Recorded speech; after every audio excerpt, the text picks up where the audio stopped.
about it. But essentially, I start with the assumption that people want to be free. Yeah. People want to know the truth.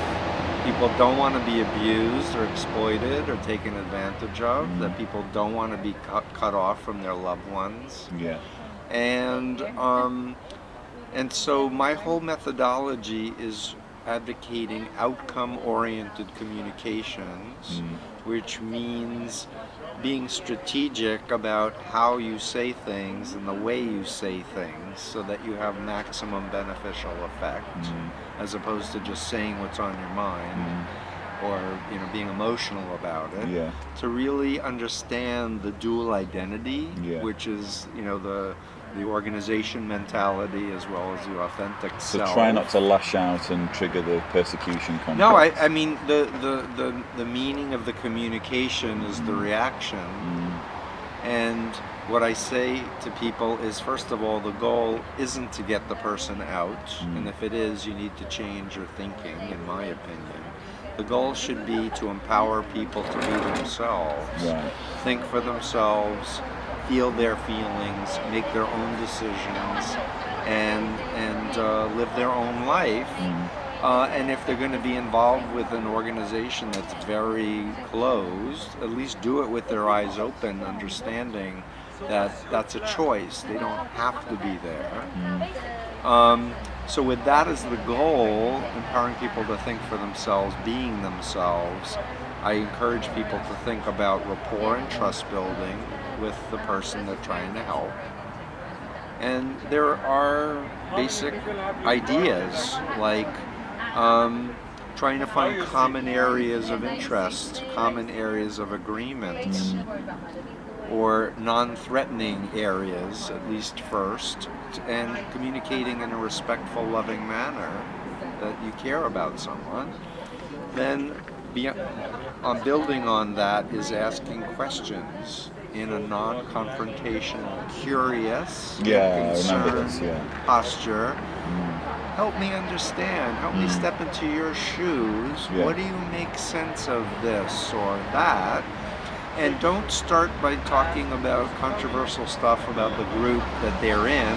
Talk about other groups, a mirror or group. Or other circumstances, because one commonality with all of these groups is that when you're in a totalistic group, you don't think it is, but you can see other ones. It's very obvious that there's something wrong. Earlier I talked about Heaven's Gate as being a very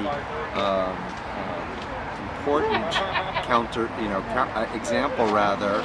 Very extreme example. Yeah, because these folks had given up their lives, cut off from family and friends, were assigned two by two, and they were given new names, new clothing, and they were made to believe they were aliens from another dimension, another planet. And human impulses are not their true nature, and they literally killed themselves thinking they were going to a spaceship in the tail of the Hale-Bopp comet, and said that the world was going to be incinerated, and that was back in '97, and we're here in 2014. It hasn't been incinerated yet, so I think they were wrong on that. And because they videotaped their exit speech about how happy they were and don't think I'm in a cult and I'm not brainwashed, this is the most common sense decision I'm making, I've yet to have anyone watching that doesn't say, wow, they're really brainwashed, they're really in a cult. And then it's like, wow, how is it possible that an intelligent real estate person or a nurse could give up their family and their career and believe something that's not true? Well, we used a similar technique when my wife and I were waking up. We stumbled on a documentary series by Louis Theroux from the BBC, and he followed the Westboro Baptist Church. And of course they practice shunning. They had a very strong authoritarian leader. I'm familiar with that. A very strong persecution complex and all of those things. And they don't mention Jehovah's Witnesses once in the entire series, so it's very similar thing, really. Exactly. So the point is rapport and trust building, asking questions Yeah. in a non-threatening, non-confrontational, I really want to understand you, what do you make sense of this? And Yeah. showing videos or lending a book that doesn't attack the group. Yeah. And with that as the foundation, to then begin an interaction of, what do you think about the fact that the governing body is changing policy?